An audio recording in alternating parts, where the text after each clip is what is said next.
This channel does not promote any violent, harmful, or illegal activities. All content provided by this channel is meant for an educational purpose only. কেন আমরা ঝগড়া করতে যাব? কেন আমার বাংলাদেশের লাল রক্ত ছড়িয়ে দেব? কেন আমি বাংলার বদনাম করব? কি জন্য করব? আমরা তো তা করতে আসিনি। মমতা ব্যানার্জি যে কথা মন্ত্রী বলল 11 সালের পর আজকে ওয়েস্ট বেঙ্গল কি ছিল আর মমতা ব্যানার্জি ওয়েস্ট বেঙ্গলকে কি করেছে এ আপনি জানেন, আমি জানি। আপনাদের কাছে বলতে এসেছি একটা কথা।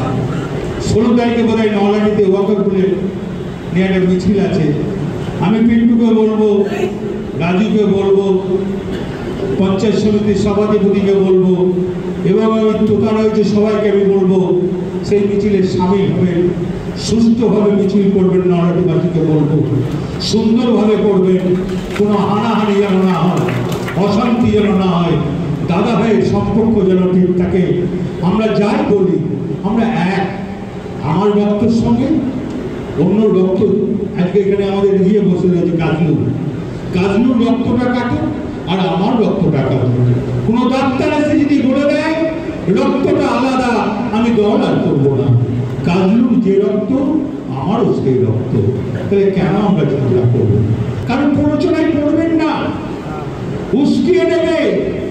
সুন্দর বাংলাটাকে শেষ করতে চাইছে, যে বাংলাকে একবার শেষ করেছিল 34 বছর, আবার উঠে পড়ে লেগেছে বাংলাকে শেষ করার জন্য।